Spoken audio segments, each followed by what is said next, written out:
that kind of stuff.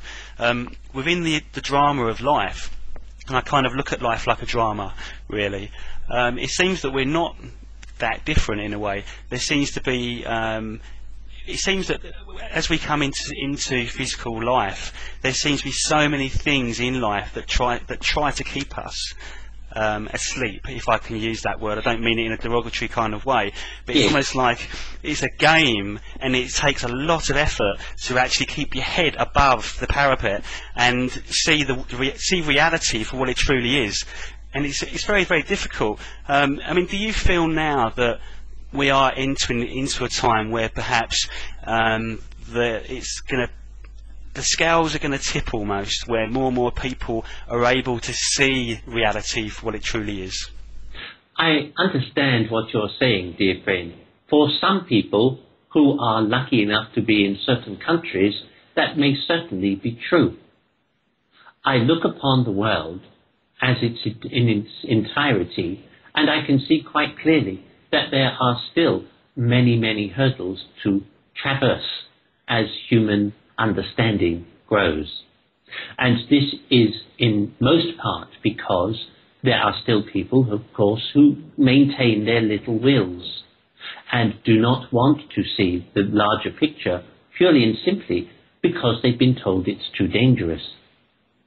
The whole situation I was referring to, incidentally, is not that, obviously, that in a sense it's a throwback from the times of Henry VIII, in that oppression still reigned, even at the beginning of the 18th century, as it still does for you in some countries like Iran, Iraq, most certainly, not necessarily now quite so much, Afghanistan, Kurdistan, Georgia, many other places which have oppressive regimes or other similarities which are concocting their own anvil of life, and therefore diminishing the power of children, of women, of many stratas of society. Take India, for example, a potentially beautifully spiritual place, and yet it is full of the whole caste system which demonizes and creates derogatory states of mind for other people, certain people of certain castes, simply because they're not allowed to intermarry and love does not count.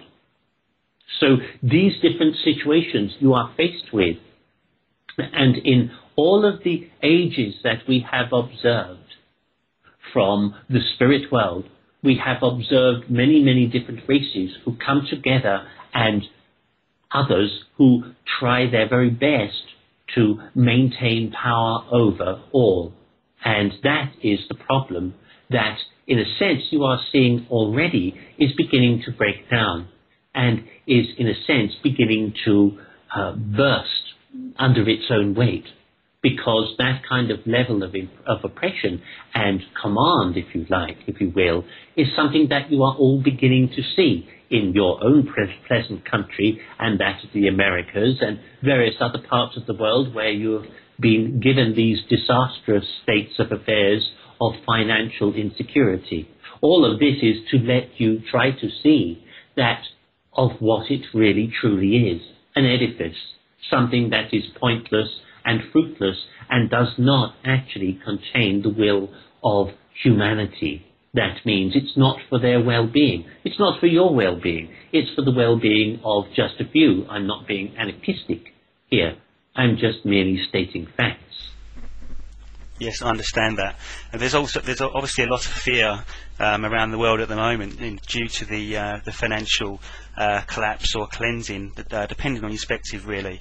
I do feel in my own heart that it is a good thing. Obviously, it will be painful for people, but it's almost like I can't help thinking that we have to go through it to get to something better. I don't know. How else are you going to become clean? That's right. And it's almost like it's been built on something that's not moral anyway. And it's got true. Yes. And I do believe a lot of people now are seeing that for what it is. Obviously, it's going to take, I don't know how long it's going to take before people see it everywhere.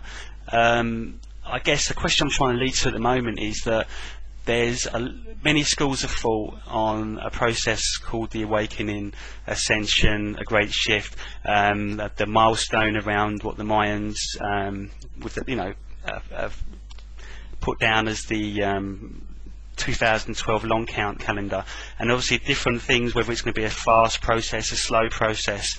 It's easy to see, looking at it from a rational mindset, that it could be a slow process, and that we are actually seeing the fruits of it happening now. More and more people are seeking spiritual knowledge.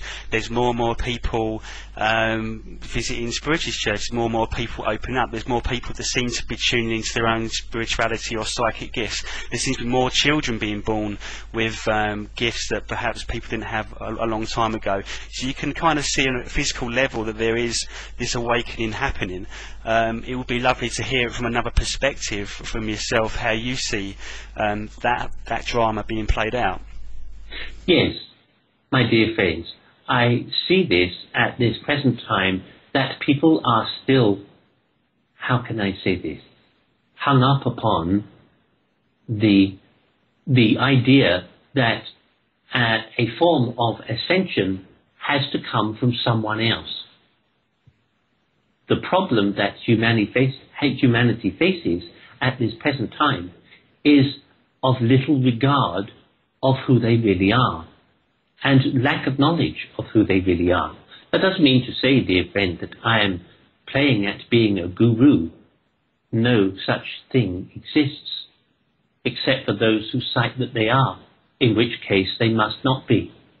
Because if you were, you wouldn't have to say it, would you?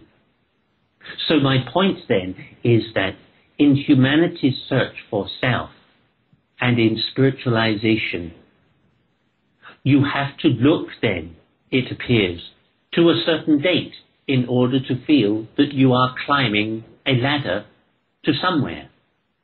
My point here is that the date is tomorrow. So now what are you going to do?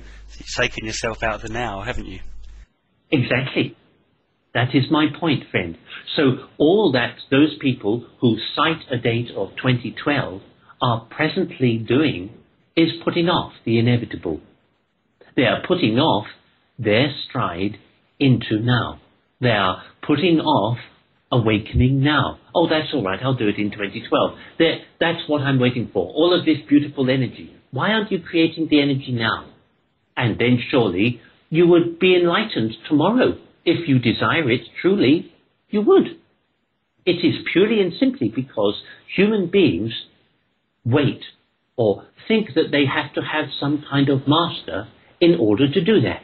You don't, because you are your own master. It's just that you haven't woken up yet to the fact.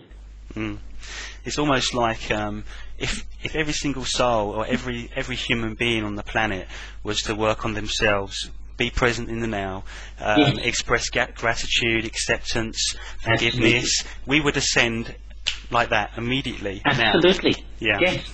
But do you think the 2012 milestone is almost like consciousness? For something to come into our reality, you need something like a seed dropped into consciousness, so that people then start believing in a process. So it's like a reflection of something that needs to happen, but then people need to grasp it and then start working on themselves. So my question is it kind of a reflection in physical reality of what's out there in the consciousness? Does that make sense? Yes, I do understand what you're saying, friend. My problem with this whole parameter, this whole thesis, if you like, is in this whole strata of why it is that if people do not have the information about themselves, how are they really going to find it? Are they going to be able to do this by sitting and meditating in a true, pure way, that is, without a candle or without music or without a guided meditation, but actually do so on their own wit? This is truly the pathway that people must follow. It's called Sesi. But if they do not do that, if they want to gather themselves to some other purpose and wait, that is logical too. if that is their way of it, if that is what they feel, that they have to gather their power gradually and very slowly. Many people are in consternation over this because of certain energies to do with the planet. And yes, I admit that at this present time there are many situations of energy which are traversing around the planet at a great rate and with alarming regularity, which continues to travel and carry extreme negative energy. These come from the minds of humanity who are in desperation, the minds of humanity who are struggling with whatever it is of their life. So naturally, those who are seeking wisdom and purity and spirituality of themselves are trying to look to something else in order to focus upon that and fix upon that. I understand completely why that would be. However,